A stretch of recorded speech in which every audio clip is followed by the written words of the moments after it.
কলকাতায় পুরোদমে চলছে ভাইজান এলোরে ছবির শুটিং। তার বিপরীতে অভিনয় করছেন ওপার বাংলার জনপ্রিয় অভিনেত্রী শ্রাবন্তী। ভাইজান এলোরে ছবিটির কেন্দ্রীয় চরিত্রে আছেন আরও একজন নায়িকা পায়েল সরকার। গত 1 মার্চ থেকে ছবির শুটিং শুরু হয়েছে। বর্তমানে ছবিটির প্রথম পর্বের শুটিং চলছে। প্রথমেই টাইটেল গানের শুটিং করেছেন তারা। এবারও সাকিব ভক্তদের মাঝে হাজির হচ্ছেন ভিন্ন লুকে। ইতিমধ্যেই ছবির শুটিংয়ের কিছু স্থিরচিত্র তাকে বেশ ধামাকা লুকায় গানের শুটিংয়ে অংশ নিতে দেখা গেছে। ছবিটি পরিচালনা করছেন ভারতের জয়দীপ মুখার্জি। এর আগে একই পরিচালকের শিকারী এবং নবাব ছবি দুটি বাংলাদেশ এবং ভারতে মুক্তি পায়।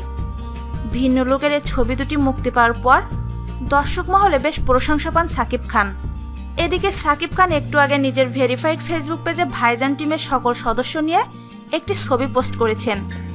ছবিতে সবাইকে বেশ হাসি খুশি দেখাচ্ছে। তবে ছবির মধ্যে সবার নজর চলে গেছে সাকিব খানের নতুন লুকের ওপর। ভক্তরা হঠাৎ প্রিয় অভিনেতাকে এভাবে দেখতে পেয়ে নানা ধরনের কমেন্ট করতে থাকেন। এক ভক্ত লিখেছেন, টিমের মধ্যে সব থেকে আকর্ষণীয় লাগছে সাকিব খানকে। আরেক ভক্ত লিখেছেন, এশিয়ার মধ্যে সাকিব খানের মতো সুন্দর স্মার্ট হিরো আর নেই।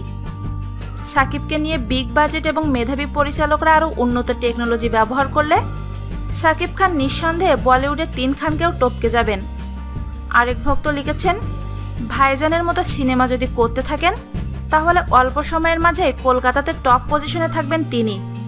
আরেক ভক্ত লিখেছেন, আশা করি মুভিটা অনেক সুন্দর হবে। আমাদের এই ভিডিওটি যদি আপনাদের ভালো লেগে থাকে তাহলে প্লিজ সাবস্ক্রাইব করুন। লাইক, কমেন্ট এবং শেয়ার করতেও কিন্তু ভুলবেন না।